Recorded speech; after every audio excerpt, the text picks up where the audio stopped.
सियाचिन, जहां कदम कदम पर मौत सफेद रंग में पाई जाती है, जहां का टेम्परेचर -30 से -50 तक गिर जाता है। 70 मील फी घंटा की रफ्तार से चलते बर्फानी तूफान इंसान को चंद लम्हों में फ्रीज कर देते हैं। तलवार की धार से ज्यादा तेज नोकीली बुलंदियां। ऐसे इंसान दुश्मन माहौल में कुछ जांबाज जो अपनी जान की परवाह न करते हुए दुश्मन से टकरा गए। जहां सिर्फ इंसान नहीं, मौसम भी एक जानलेवा दुश्मन हो। ऐसे माहौल में उन जांबाजों ने वो कर दिखाया जो नामुमकिन था, जिनके कारनामे आज भी दुश्मन के दिल में खौफ पैदा कर देते हैं। ऐसे ही कुछ जांबाजों की सच्ची दास्तान। Let's go. सियाचिन।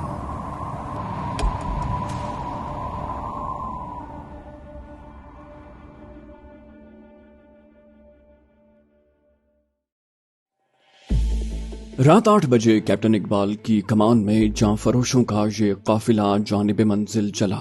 घंटों का फासला मिनटों में तय करते कैप्टन इकबाल के जांबाज दुश्मन की पोस्ट के नजदीक होते जा रहे थे। पोस्ट के नजदीक चारों तरफ मौत अपने पूरे शबाब पर रक्सा थी। गोले सरों पर फट रहे थे और गोलियां सावन की बारिश की तरह बरस रही थीं। खून मुंजमिद करने वाली सर्दी में इजाफा होता जा रहा था और अब आसमान पर बादल भी उमड़ते दिखाई दे रहे थे, जो इस बात का इशारा कर रहे थे कि किसी भी लम्हे मौसम मजीद कहरनाक हो सकता है। अचानक बर्फबारी की शिद्दत में इजाफा हो गया। कैप्टन इकबाल सबसे आगे चल रहे थे। बर्फ उनके कदमों तले बिछती चली जा रही थी और उनके कदमों से जो रास्ता बन रहा था, उस रास्ते पर मुजाहिदीन सफ शिकन का सफर जारी था। कैप्टन इकबाल चंद गज चलने के बाद अपने पीछे कतार में आते साथियों का जायजा जरूर लेते। जब कोई जवान शदीद बर्फबारी या नाहमवार रास्ते की वजह से डगमगाता तो कैप्टन इकबाल खुद आगे बढ़कर उसे सहारा देते और उसका हौसला बढ़ाते। उन्होंने हमवार रास्ता तय कर लिया था और अब पहाड़ की उमूदी चढ़ाई शुरू हो गई थी। ज्यादा ऊंचाई पर ऑक्सीजन की कमी की वजह से उनके सांसों की आवाज भी साफ सुनाई देने लगी थी। चंद कदम चलने के बाद उन्हें ताज़दम होने के लिए रुककर सस्ताना पड़ता था। आम हालात से वो बहरहाल दुगनी रफ्तार से चलते जा रहे थे।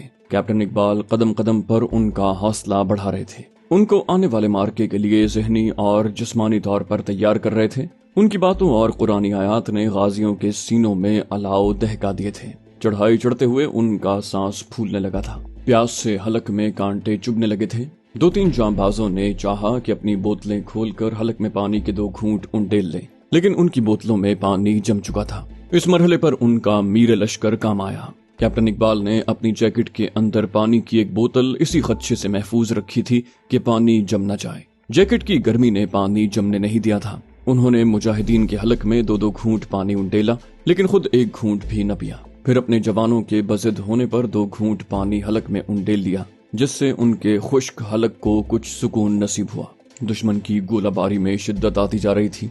बर्फ की सफेद चादर पर बारूद के काले निशान रात को भी बड़े वाज़े दिखाई दे रहे थे। दुश्मन की गोलाबारी से बर्फ पर फटने वाले गोलों से अंधी खाइयां जन्म ले रही थीं। ये खाइयां बारूदी सुरंगों से ज्यादा खतरनाक थीं। एक गलत कदम पड़ने का मतलब था बर्फ की अंधी कब्र में जिंदा दफन होकर अपनी मौत का इंतजार करना। एक एक कदम एहतियात का मुतकाजी था। हिरावल दस्ते की दोनों प्लाटूनें दुश्मन पर टूट पड़ी। इकबाल की प्लाटून अभी महफूज थी क्योंकि वो अकब में आ रहे थे। दुश्मन को अब हमला आवर दिखाई देने लगे थे। उसने उस एरिया में डिप्लॉय अपनी तमाम गन्नों का फायर वहां गिराना शुरू कर दिया था। महफूज और मजबूत बंकरों में असलहे के ढेर के साथ मौजूद दुश्मन के लिए यह हमला इतना अचानक था कि उसके हाथ पांव फूल गए। उनके कमांडरों की वायरलेस पर मदद के लिए की जाने वाली दरखास्तें साफ सुनाई दे रही थीं। बेपनाह फायरिंग के बावजूद वो अपने तोपखाने की बैटरियों से मजीद फायर मांग रहे थे। जवाब में उनके बैटरी कमांडर उन्हें गालियां देकर बताते कि इतना फायर तो एक ब्रिगेड के हमले के लिए भी ज्यादा होता है, जितना वो इन मुट्ठी भर हमला आवरों के लिए पहले से कर रहे हैं। दुश्मन की बदहवासी बढ़ती जा रही थी। कैप्टन इकबाल से प्लाटून कमांडर ने वायरलेस पर राब्ता करके रिपोर्ट मांगी। इस दौरान कैप्टन इकबाल ने देख लिया था कि दाएं तरफ से हमला करने वाली प्लाटून दुश्मन की मशीन गन की फायरिंग की जद में आ गई है और 3 कमांडोज एक के बाद दीगरे जामे शहादत नोश कर चुके थे। कैप्टन इकबाल ने रिपोर्ट दी, सर हम दाएं जानिब से आगे नहीं जा सकते। दुश्मन का बंकर हमसे सिर्फ 30 गज दूर रह गया है, लेकिन बंकर तक जाने वाला वाहिद रास्ता मशीन गनों ने कवर कर रखा है। मैं दूसरी तरफ से हमला करता हूँ। ये कहकर कैप्टन इकबाल अपने जवानों को जंगी तरतीब में अपने पीछे आने का हुक्म देकर एक छोटा सा चक्कर काट कर दुश्मन की तरफ लपके। अचानक ये गोला उनके नजदीक फटा और उसके टुकड़े कैप्टन इकबाल की टांग में आन लगे। कारी जख्म लगा था। कैप्टन साहब की टांग से खून जारी हो गया। खून उनके बूटों तक पहुंच गया। उनकी टांग खून में भीगी साफ दिखाई दे रही थी। दुश्मन कयामत की आग बरसा रहा था। कैप्टन इकबाल ने देखा कि उसके 2 और जवान शहीद हो चुके थे, क्योंकि बंकर की तरफ जाने के लिए हर रास्ते के एक एक इंच पर दुश्मन गोलाबारी कर रहा था। फटने वाले गोले के टुकड़ों ने शेरदिल कप्तान की टांग को एक तरह से नाकारा ही कर दिया था, लेकिन उनकी ईमानी कुव्वत जिस्मानी कमजोरी पर गालिब आ गई। कैप्टन साहब ने ललकार कर अपने 4 जवानों का हौसला बढ़ाया और रॉकेट लॉन्चर अपने कंधे से लगाए चारों जवानों के साथ बंकर की तरफ बढ़ने लगे। वायरलेस में अचानक जिंदगी ने जन्म लिया। मुतफक्किर कमांडिंग ऑफिसर कर्नल अतीक आवान उनसे सूरत हाल दरियाफ्त कर रहे थे। सर, सब अच्छा है, हम आगे बढ़ रहे हैं। शदीद जख्म की वजह से मुसलसल बहने वाले खून ने शहीद की आवाज में नकाहत पैदा कर दी थी। कमांडिंग ऑफिसर का दिल दहल गया। वो बोले, तुम्हारी आवाज साफ नहीं आ रही, तुम्हें कुछ हुआ तो नहीं, तुम ठीक तो हो ना? उनकी तशवीश बढ़ने लगी। कैप्टन ने कहा, बेफिक्र रहें, मैं बिल्कुल ठीक हूँ। यहाँ फायरिंग बहुत ज्यादा हो रही है, चाहे आपको साफ आवाज सुनाई न दे रही हो, हम आगे बढ़ रहे हैं सर। शदीद गोलाबारी और हर तरह के असलहे से उनकी समत होने वाले फायर ने उन्हें एक चट्टान की ओट में रुकने पर मजबूर कर दिया था। उनके साथी के लिए अपने अफसर की हालत नाकाबिले बर्दाश्त हो रही थी। सर, आपका जख्म, आपका खून बहुत बह रहा है सर। उसने मुस्कुराते हुए कहा, कोई बात नहीं, हम दुश्मन के बंकर को खत्म कर लें, फिर इत्मीनान से पट्टी कर लेंगे। उसी लम्हे उनके होंठों पर जो मलकूती हुस्न जागा, उससे यही महसूस होता था जैसे वो कोई आसमानी मखलूक है। रात ढलने लगी थी। दुश्मन और उनके बंकर के दरमियान बर्फ की एक उमूदी दीवार हायल थी। सामने का मंजर वाज़ेह हो रहा था। शेर अचानक अपनी कछार से निकला और शिकार पर लपका। कप्तान साहब ने अपनी कमर से बंधा रस्सा खोला और बर्फ की दीवार पर फेंक कर हुक फंसा लिया। उनके साथ ही फटी फटी आंखों से उनकी जुर्रत ईमानी का मुजाहिरा देख रहे थे। सारी रात कैप्टन इकबाल की टांग से खून बहता रहा था, लेकिन क्या मजाल जो उनके पाए सबात में जरा सी भी लग़ज़िश आई हो। दीवार फलांगने वाले वो सबसे पहले कमांडो थे। अपने शेरदिल कमांडर के अक़ब में 2 कमांडोज दीवार की तरफ बढ़े, लेकिन बमुश्किल 15 गज दूर मौजूद दुश्मन के बंकर से आने वाले मशीन गन के फायर ने उन्हें मजीद आगे बढ़ने की मोहलत न दी और उन्होंने अपनी जान जाने आफरीन को सौंप दी। इकबाल ने, जो अब बंकर से 15 गज दूर रह गए थे, अपने साथी से जो ऊपर पहुंचने में कामयाब हो गया था, रॉकेट लॉन्चर लेकर बंकर की तरफ रॉकेट फायर किया, जिससे बंकर का सामने वाला हिस्सा तबाह हो गया। इकबाल और आगे बढ़े। 2 और जाले उनसे आन मिले थे। तीनों ने अपने कप्तान साहब की शेर दिलाना ललकार पर दुश्मन की तरफ बढ़ना शुरू किया। एक और गाजी शहादत के मर्तबे पर सरफराज हो गया, क्योंकि बंकर से दूसरी मशीन गन ने उन पर आग बरसानी शुरू कर दी। अब इकबाल और उनका एक और साथी बाकी रह गए थे। कैप्टन इकबाल ने अपने साथी की तरफ देखा और अल्लाह अकबर का नारा बुलंद करके दुश्मन के मोर्चे की तरफ बढ़ा। मोर्चे से उनका फासला अब 5 गज रह गया था। दोनों कमांडोज शेरों की तरह चिंघाड़ते हुए दुश्मन की तरफ बढ़ रहे थे। इकबाल का साथी दुश्मन पर गोलियां बरसा रहा था और वो रॉकेट लॉन्चर से फायर कर रहा था। ऐन उन लम्हात में जबकि 2-4 हाथ लबेबाम रह गया था, दुश्मन पर बौखलाहट तारी हो गई। वायरलेस पर उनके पोस्ट कमांडर की आवाज सुनाई दी, पाकिस्तानी हमारे सरों पर पहुंच गए हैं, हमारे चारों तरफ वो दिखाई दे रहे हैं, हम उन्हें नहीं रोक सकते, SOS SOS। बुज़दिल दुश्मन ने बौखलाहट में आखिरी पैगाम नशर कर दिया था। उन्होंने हंगामी और फजाई मदद मांग ली थी। ऐसे उसका मतलब था कि उनके मोर्चों पर फायरिंग की जाए। ये इंतहाई खतरनाक फैसला होता है और कोई भी फौज आखिरी लम्हात में ऐसा फैसला करती है। शायद दुश्मन अपने सरों पर गोलाबारी करवा कर वहां से फरार होने के लिए मदद मांग रहा था। यूनिट कमांडर की उस अपील ने उनके फील्ड कमांडर को भी बौखला दिया और उसने अपने बचे कुचे जवानों को बचाने के लिए बिल्कुल मोर्चों के ऊपर फायर गिराना शुरू कर दिया। अचानक ही एक गोला मोर्चे से बमुश्किल 3 गज दूर मौजूद कैप्टन मोहम्मद इकबाल के नजदीक फटा और उनके सारे बदन को रंगीन कर गया। इकबाल रुक गया। वक्त की नब्जें थम गई थीं। वो अपने अब्दी सफर पर रवाना हो चुका था। रूह कफस अंसरी से परवास करके जन्नत की तरफ अपने सफर का आगाज कर चुकी थी। सियाचिन ग्लेशियर से आसमान की वुस्सतों तक उनके लिए बने इस्तकबाली रास्ते पर कैप्टन मोहम्मद इकबाल शहीद अपने सीने पर शहादतों के सुर्ख फूल सजाए, अपने गले में कामरानियों की माला डाले आज़िम सफर थे। लेकिन उनके रॉकेट लॉन्चर का रुख अब भी दुश्मन के मोर्चे की तरफ था। दुश्मन की एयर ब्रस्ट उसके मोर्चों पर फट रहे थे। मोर्चे खाली हो रहे थे। दुश्मन बसपाई इख्तियार कर रहा था। उसके आखिरी बंकर से एक कपकपाती आवाज वायरलेस पर सुनाई दे रही थी। सर, बंकर के हर तरफ पाकिस्तानी मौजूद हैं, मेरा यहाँ रुकना मुमकिन नहीं रहा। आवाज खामोश हो गई। یہ دلیرانہ حملہ پاکستانی ہی نہیں دنیا بھر کی جنگی تاریخ کا حصہ بن چکا ہے، جب دنیا کی کسی فوج نے، جس کے پاس کوئی باقاعدہ ماؤنٹین ڈویژن بھی نہیں تھی، نہ ہی جس کے جوانوں کو ماضی میں کبھی برفانی علاقوں اور اتنی بلندی پر لڑنے کی تربیت دی گئی ہو، ایک تربیت یافتہ اور اپنے سے 8 گنا زیادہ اسلحی اور عددی برتری رکھنے والی فوج پر اس وقت حملہ کر کے کامیابی حاصل کی جب دشمن محفوظ اور مضبوط بنکروں میں خود کو ناقابل تسخیر جان کر بیٹھا ہوا تھا۔ اس حملے میں حصہ لینے والا ہر جوان ساری قوم کی طرف سے تحسین کا مستحق ہے۔ یوں تو اس جنگ نے، جو دنیا کی سب سے اونچی پہاڑیوں کی چوٹیوں پر -40 تا 50 ڈگری سینٹی گریڈ میں لڑی جا رہی ہے، انسانی شجاعت اور جواں مردی کی سینکڑوں مثالیں قائم کی ہیں، لیکن اس محاذ پر ہونے والی بعض لڑائیوں میں پاکستانی جوانوں اور افسران کے کارناموں نے دنیا بھر کے ماہرین حرب و ضرب سے داد و تحسین حاصل کی۔ بلافونٹ سیکٹر کے اس جہاد میں جس پامردی اور جرت سے پاکستان آرمی کے ان دونوں کپتانوں نے جانوں کے نذرانے پیش کیے، ایسی مثالیں دنیا کی جنگی تاریخ میں خال خال ہی ملتی ہیں۔ انہوں نے حملوں کی قیادت ہی نہیں کی، ہر نازک مرحلے پر اپنے جوانوں کو آگے جھونکنے کی بجائے خود اس خطرناک مہم کو سر کیا۔ کیپٹن محمد اقبال شہید نے روانگی سے پہلے اپنی وصیت لکھ دی تھی، جس سے بآسانی اندازہ لگایا جا سکتا ہے کہ وہ شہادت کی کس قدر تڑپ رکھتے تھے۔ کیپٹن سالک چیمہ نے اپنے زخمی جوانوں کو، جو دشمن کی فائرنگ میں پھنس چکے تھے، اپنے کندھوں پر اٹھا کر محفوظ مقامات پر پہنچایا۔ ان دونوں کپتانوں کو جتنا خراج تحسین پیش کیا جائے وہ کم ہے۔ سلامتی ہو ان ماؤں پر جن کے سپوت پاکستان آرمی ہی نہیں اس ملک کا فخر بن گئے۔ مبارکباد اور بدھائی کے حقدار ہیں وہ باپ جن کی تربیت نے ان پاک بازوں کو پروان چڑھایا۔ قوم کے ان قابل فخر فرزندوں کو لوریاں سنا کر شاہراہ حیات پر گامزن کرنے والی بہنوں کی منتظر آنکھیں اس دنیا میں تو انہیں نہیں دیکھ پائیں گی، لیکن انہیں یہ تشفی ضرور حاصل ہے، یہ سکون ضرور ان کا اعزاز ہے کہ ان کے پیارے عظیم المرتبت عہدوں پر فائز ہو کر جنت مکانی ہوئے، اور اب وہ سب وہاں اکٹھے ہوں گے۔ مارچ 1989 کی ایک سپہر چھومک سیکٹر کے گیانگ گلیشیر پر قائم بھارتی انتظامی کیمپ سے آگے قریباً 22,000 فٹ بلند چوٹی کے جنوب مشرقی پہلو میں موجود انڈین آرمی کے گنگا بیس پر ریڈ الرٹ ہو چکا تھا۔ اس وقت وہاں بھارتی فوج کے تمام سینئر افسران جمع تھے اور ان کی حفاظت کے پیش نظر بھارتیوں نے ارد گرد اپنی پوسٹوں پر سنتریوں کی تعداد معمول سے 3 گنا زیادہ کر دی تھی۔ دوپہر کے 4 بج رہے تھے، موسم کھلا تھا اور پرواز کے لیے انتہائی موزوں ہونے کی وجہ سے وہاں موجود افسران کو یقین تھا کہ چند منٹ کے اندر ہی ان کے کمانڈنگ افسر کا ہیلی کاپٹر وہاں پہنچنے والا ہے۔ گنگا بیس پر موجود ایک 16x16 کے کمرے کو، جس کی دیواریں اور چھت لکڑی اور ٹین سے بنانے کے بعد اسے خاکی اور سبز رنگ کے جال سے کیموفلاج کیا گیا تھا، کمانڈنگ افسر کی آمد سے پہلے ہی میٹنگ روم میں تبدیل کر دیا گیا۔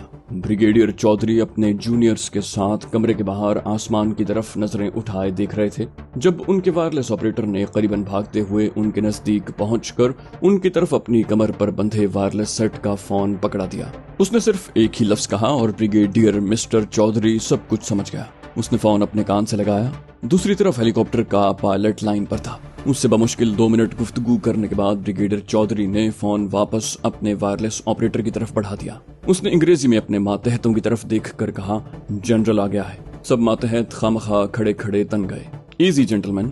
اس نے اپنے دائیں ہاتھ کھڑے کرنل ملہوترا کی طرف مسکرا کر دیکھا، جس نے جنرل کی آمد کے اعلان پر ہی اپنا سگریٹ، جس کے وہ ابھی بمشکل 2-3 کش لے پایا تھا، زمین پر پھینک کر اپنے بوٹ کی ایڑی سے بجھا دیا۔ کرنل ملہوترا، جس کے اعصاب تن گئے تھے، زبردستی مسکرا کر خود کو نارمل کر رہا تھا۔ بریگیڈیئر نے دوبارہ اس کی طرف دیکھ کر کہا، جاؤ اور میٹنگ روم چیک کرو، مجھے ہر چیز اپنی جگہ پر موجود چاہیے، تمام نقشے مناسب جگہ موجود ہوں۔ تن کر کھڑے ہوتے ہوئے کرنل ملہوترا نے کہا، یس سر، اور چل دیا۔ وہ تقریباً بھاگ کر میٹنگ روم میں داخل ہوا تھا، جس کے باہر ہر ممکن جگہ پر جنرل کی آمد کے پیش نظر مورچہ بند فوجی موجود تھے۔ بریگیڈیئر چودھری نے فرسٹ کماؤں ریجمنٹ کی ایک پوری کمپنی کو وہاں حفاظتی ڈیوٹیاں سنبھالنے کا حکم دیا تھا، اور وہاں سے دور دور تک بھارتی جوان پہرا دیتے دکھائی دے رہے تھے۔ آج صبح ہی سے گنگا بیس پر معمول کی سرگرمیاں ہو رہی تھی، البتہ کرنل ملہوترا اب تک 5 مرتبہ حفاظتی انتظامات چیک کر چکا تھا۔ کمرے میں داخل ہو کر اس نے وہاں موجود میجر اور 2 کپتانوں کی طرف دیکھا۔ اس کا اندیا بھانپتے ہوئے میجر نے کہا، ہر چیز آل رائٹ ہے سر۔ کمرہ مکمل گرم تھا، وہاں معمول سے 2 گنا تعداد میں تیل سے جلنے والے ہیٹر رکھے گئے تھے اور دیواروں پر اس محاذ کی ایک تفصیل کے ساتھ نقشے موجود تھے۔ کرنل ملہوترا نے اس بات میں سر ہلایا، اوکے، اور باہر آ گیا۔ फजा में हेलीकॉप्टर की आवाज सुनाई दे रही थी। 2 हेलीकॉप्टरों के दरमियान तीसरे हेलीकॉप्टर में कमांडिंग अफसर मौजूद था। ब्रिगेडियर चौधरी और उसके साथियों की नजर हेलीकॉप्टर पर उस वक्त तक टिकी रही जब तक पहला हेलीकॉप्टर लैंड नहीं कर गया। ब्रिगेडियर चौधरी और उसके मातहत नजदीक कतार बांधे खड़े थे। दोनों हेलीकॉप्टर फजा में चक्कर काटते रहे। ये गनशिप थे जिनके पहलुओं में लगी गन्नें वाज़े दिखाई दे रही थी। जनरल अशोक मेहता हेलीकॉप्टर से बरामद हुआ और अपने इस्तकबाल के लिए आने वाले ब्रिगेडियर चौधरी से हाथ मिलाने के बाद दूसरे अफसरान से भी बारी बारी मुसाफा करने लगा। जनरल के पीछे पीछे चलते तमाम अफसरान मीटिंग रूम की तरफ जा रहे थे। इस असना में दूसरे गनशिप हेलीकॉप्टर भी वहां लैंड कर गए थे। उस मीटिंग में मौजूद हर अफसर को इस बात का शिद्दत से एहसास था कि आज जनरल मेहता की आमद का मकसद क्या है। बिलाफोंडला में पाकिस्तान के जवाबी हमले और भारतीय बंकरों की तबाही ने उस महाज के कमांडिंग ऑफिसर को नाराज और परेशान कर रखा था, क्योंकि नताइज जनरल की तवक्को के बिल्कुल बरक्स बरामद हुए थे। और अब उस हमले को 2 साल होने को आए थे। अभी तक भारतीय सूर में कोई जवाबी कार्रवाई नहीं कर सके थे। जनरल मेहता चाहता था कि कमांड छोड़ने और रिटायरमेंट से पहले अपने साथ कोई न कोई एजाज लेकर जाए, जबकि अभी तक सिवाय मायूसी के और कुछ हाथ न आया था। उन्होंने इस दरमियान कुछ महदूद हमले जरूर किए थे, लेकिन जवाब बहुत सख्त मौसूल हुआ था। और अब सूरत हाल ये थी कि फील्ड कमांडर पाकिस्तानी पोस्टों पर हमले से कतराने लगे थे। जिस अफसर की पोस्टिंग सियाचिन में होती वो उस कोशिश में लगा रहता कि जल्द से जल्द उसे वापस बुला लिया जाए, या फिर अपना अरसा तैनाती वो खामोशी और इत्मीनान से गुजार कर वापस चला जाए। मुमकिन है जनरल मेहता खामोशी से वक्त गुजारता, लेकिन छुमिक सेक्टर से उसे बड़ी तशवीशनाक खबरें मिल रही थी। छुमिक ग्लेशियर दरअसल बिलाफोंड ग्लेशियर ही की एक शाख थी। ये इंतहाई दुश्वार गुजार और सारा साल शदीद सर्दी की जद में रहने वाला बर्फ से ढका हुआ ग्लेशियर बिलाफोंडला के दहाने के करीबन 3 किलोमीटर के फासले पर वाक़ है, और मशरक की समत करीबन 5 किलोमीटर कोहे सल्तोरो तक उसने अपने दामन को फैला रखा है। कुंदूस और बिलाफोन की तरह छुमिक के दोनों पहलुओं पर 2000 से 2400 फुट तक बुलंद, उमूदी और दुश्वार गुजार पहाड़ उस तवील ग्लेशियर के सीने पर मजबूत कीलों की तरह गड़े हुए हैं। छुमिक को सल्तोरो का मशहूर पहाड़ी सिलसिला ग्यांगला और सियाचिन ग्लेशियर से अलग करता है। उसके जुनूब में ग्यांगला का अहम दर्रा है, जहां भारतीयों ने अपनी दिफाई पोस्टें कायम कर रखी थी। उन पोस्टों तक सप्लाई पहुंचाने के लिए भारतीयों को सियाचिन ग्लेशियर और वहां से ग्यांगला ग्लेशियर के ऊपर से गुजरना पड़ता। ग्यांग ग्लेशियर पर भारतीयों की नकलो हमल जिस रास्ते से होती थी वो छुमिक ग्लेशियर के इलाके में सल्तोरो की पहाड़ी चोटियों पर मौजूद पाकिस्तानी पोस्टों की जद में था। जनरल मेहता के सामने नक्शे पर निशानात लगाने के अलावा एक बड़ी मेज पर सुर्ख और सब्ज रंग के छोटे छोटे ब्लॉक्स के जरिए सारी पोजीशनें मौजूद थी।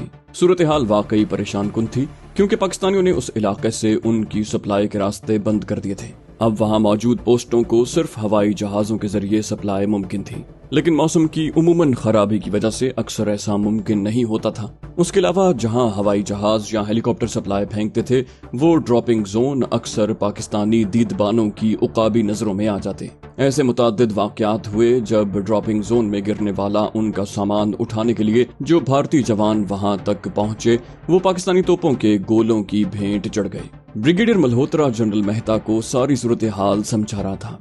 उसने कदर तंजिया और काटदार लहजे में मेज पर रखी लंबी छड़ी को ब्लॉकों की मदद से नुमाया की गई पाकिस्तानी पोस्टों पर रखते हुए कहा, यस मिस्टर मल्होत्रा, मुझे सूरत हाल की संगीनी का शिद्दत से एहसास है, इसलिए मैं आपकी खिदमत में हाजिर भी हुआ हूँ। मेरी नाक़िस राय में इन पाकिस्तानी पोस्टों को खत्म होना चाहिए। ब्रिगेडियर मल्होत्रा कट कर रह गया। उसका जी तो चाहता था कि अभी दिल का गुबार निकाल ले, क्योंकि वो इंतहाई नामसाइदा हालात में पाकिस्तानियों की तरफ से होने वाले हमलों का मुकाबला कर रहे थे। जनरल साहब उनके जख्मों पर नमक पाशी करने आ गया था। अचानक ही जनरल मेहता ने अजीब सा सवाल किया, जवानों का मोराल कैसा है? और ब्रिगेडियर मल्होत्रा ने उसे मुतमईन करने की बजाय सही सूरत हाल बताना जरूरी समझा। Sir, with all due respect, मैं माजरत से कहूंगा कि सूरत हाल अच्छी नहीं। हमारे ड्रॉपिंग जोन भी उनकी गनों की जद में है। अब तक उन पोस्टों का कायम रह जाना और जवानों का वहां कायम रहना ही मेरे नजदीक एक बड़ी अहम कामयाबी है। उसने लगी लिपटी रखे बगैर कह दिया। जनरल मेहता ने कदरे संजीदगी से अगला सवाल किया, मुझे तुम्हारे जवाब से खुशी हुई मिस्टर मल्होत्रा। एक अच्छे ऑफिसर को वाकई सही सूरत हाल अपनी हाई कमान के इल्म में लानी चाहिए। तुम्हारे ख्याल से इन पोस्टों को कैसे खत्म किया जा सकता है? वो बोला, सर, हमारे सामने 2 ही रास्ते हैं। पहला तरीका तो यही है कि हम उन पर हमला करें और कायद ओपी की तरह कब्जा कर लें, लेकिन ये बात हम सब जानते हैं कि अब मुस्तकबिल में कभी इंडियन आर्मी इतनी ज्यादा इंसानी जानों की कीमत पर ऐसा कोई एडवेंचर नहीं कर सकती। यही वजह है कि अब तक ऐसा नहीं किया गया। दूसरा रास्ता यह है कि हम उनके मुकाबिल नजदीक तरीन पहाड़ी चोटियों पर कब्जा करके अपनी पोस्टें कायम कर लें। इस सिलसिले में हमने ये चोटियां मार्क की हैं। ये कहते हुए ब्रिगेडियर मल्होत्रा ने पाकिस्तानी पोस्टों के बिल्कुल सामने 22,000 फुट की बुलंदी पर मौजूद 2-3 चोटियों की निशानदही की। जनरल मेहता की जहां दीदा नजरें चश्मे तसव्वुर से उन चोटियों को हकीकी रूप में देख सकती थी, वो बोला वेल अगर ऐसा हो जाए तो। उसने अपनी बात अधूरी छोड़ी। ब्रिगेडियर मल्होत्रा ने बड़े इत्मीनान से जवाब दिया, सर अगर ऐसा हो गया तो हम न सिर्फ छुमिक बल्कि बेलाफॉन्ड में भी पाकिस्तानी पोस्टों के अकब तक रसाई हासिल कर लेंगे।